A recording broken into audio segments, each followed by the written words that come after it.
Okay. Good morning, students. Let us continue our social science class with chapter number 4, the Supreme Court. In 7th standard, we read or we have understood about the different types of courts which are functioning in our country, in which we discussed about the structure of Indian judicial system. What is the structure of Indian judicial system? Let us see. It starts with the Supreme Court of India at the apex level, then there are state high courts, followed by the district courts, and at the lowest level there are taluka courts. So basically in this chapter we are going to get some information regarding the Supreme Court of India, which is the apex court in our nation. It is the topmost judicial institution of our nation. All the courts of our nation works under the supervision of this Supreme Court of India. All the guidelines and the rules and the regulation that is set by the Supreme Court of India has to be followed by the different courts which are functioning in our country. So the Supreme Court of India came into existence on 28 January 1950. So the very first fact that we have to remember is regarding the setup of the Supreme Court of India, that it came into existence on 28th of January 1950, and it is the topmost level of judicial institution in our nation. Now, citizens can directly appeal to the Supreme Court of India if their fundamental rights are violated or they are limited. If their fundamental rights are encroached or limited, or they are restricted from enjoying their fundamental rights by any institution or any government or any person, then they can directly go to the Supreme Court of India, where they can file a case regarding the violation of fundamental rights. Not only regarding the fundamental rights, but also Supreme Courts decides and solves the dispute between citizens and the government and between center and states. Many cases are filed in the Supreme Court of India by the citizens of our nation against the government of a state or against the central government. So, this was the working area or the criteria of the Supreme Court of India regarding the function of their judicial system. Now, let us see how the Supreme Court of India and all the courts are interconnected with each other. Regarding the violation of fundamental rights, we will discuss the Save Narmada movement of Gujarat.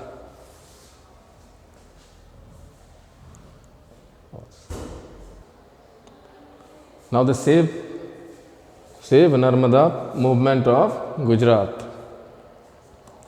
As we have discussed about regarding the fundamental rights, so there was a movement in Gujarat that is called Save Narmada movement, and this movement was against the increase in height of Narmada Dam, and that was Sardar Sarovar project on Narmada river.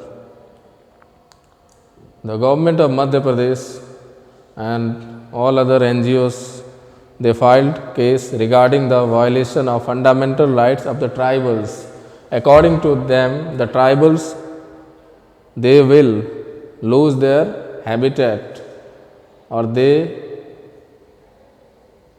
will be displaced according to them because of the project, and they would be unemployed, they would be dispersed from their natural habitat because of the increase or of the Narmada project. So, there was dispute between the government of Gujarat and government of Madhya Pradesh, and some other NGOs also supported the cause of Save Narmada. But the Supreme Court of India passed a judgment on 8 March 2006 to resolve the conflict between the two states. Particularly, we have to understand this case in order to understand the fundamental rights and how it is protected. So, the Supreme Court of India on 8 March 2006 passed a judgment, and according to the Supreme Court judgment, it stated that in accordance with the rising population of the area, the Narmada project is an essential one. It has to be continued because the neighboring states, that is Gujarat and Madhya Pradesh, will get benefit from Narmada project. The arid areas or the deserted areas of Rajasthan and Madhya Pradesh will get water from this Save Narmada or from this Narmada project. Many of the nearby villages will get the supply of drinking water and irrigational facilities with Narmada project. And it also stated that rehabilitation of the tribals affected by the project would be given the top priority, and hence their fundamental rights will be protected. Not only the Supreme Court of India passed a judgment to support the Narmada project, but also at the same time it looked after the fundamental rights of the tribal people. It stated or it passed a judgment that the tribals who lost their habitat, their area, they would be resettled in nearby areas, or they would be given rehabilitation place by the government, and that should be given the top priority. So, from this case we understood that although regarding the development project some disputes can be there, but the final decision is taken by the Supreme Court of India, and that cannot be challenged in any court of India. The past judgment of Supreme Court will have to be respected, and the Supreme Court of India is the protector and guardian of fundamental rights of our Indian citizens. Now, the next topic, that is, why is judiciary independent? As we know, there are three organs of the government: legislature, executive and judiciary, and all of the three organs are independent of each other. So, why there is a need for the independence of judiciary? As we know, our Indian judicial system is independent and unbiased. It do not favor any particular person. What is the need of independence of judiciary? Suppose there is a case between an ordinary citizen and against a powerful politician who is a minister, then in that case the ordinary citizen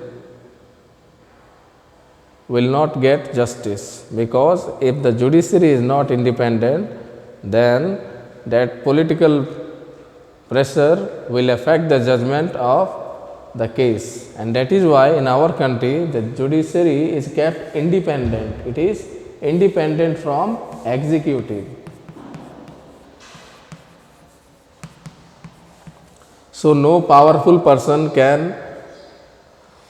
influence the judgment that is given by the courts, because in our country the setup of judicial system is almost impossible to remove the judges. Their term of service and all these are fixed according to the Constitution of India.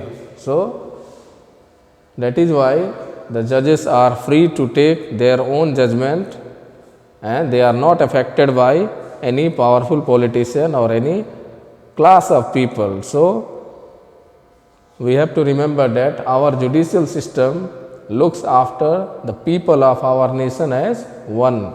All the people of our country are equal in the eyes of the law, whether he or she is an ordinary citizen of India or the Prime Minister of India or a powerful politician. It do not looks after the economic background or social status of the people in deciding the case or giving the judgment in any case.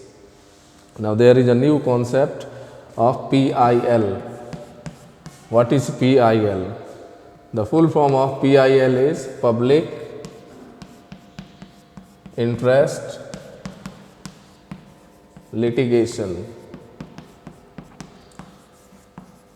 Now what is this PIL? It was passed in 1980s. What was the need of this PIL? So in some cases, as we know, there is a lot of paperwork and all the citizens of our nation are not educated. They do not have sufficient time. They do not have that economic stability to go in the courts. So for solving the problem of the people who are not economically sound or they are not capable to spend that much of time and paperwork, so somehow their fundamental rights, or we can say that they do not get justice.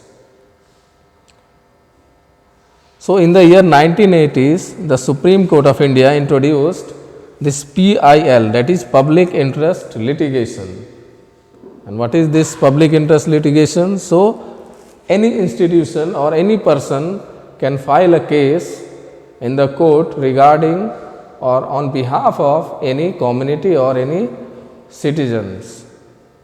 If we see in our society that something is going wrong or some community are exploited or some section of the people are exploited by other dominant class, then regarding the case we can file a PIL on behalf of those depressed people.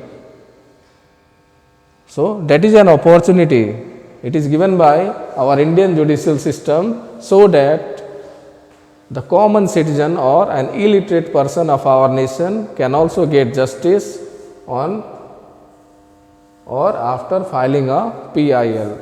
So we can simply understand that this PIL is an initiative by the Indian judicial system or Supreme Court of India so that every person of our nation, their fundamental rights can be protected. All the citizens will get justice, and this is the most interesting feature of PIL, and we have understand regarding some of the information of Supreme Court, how it works and how it came into existence. And we have also understand that all the courts are interlinked and interconnected with each other, starting from the very lowest level, from Taluka Court up to the Supreme Court of India. All the courts in our nation are interconnected and interlinked with each other. So also we have studied about this judiciary to be independent and PIL, which is a new concept in our Indian judicial system. So in the next video we will meet with a new lesson.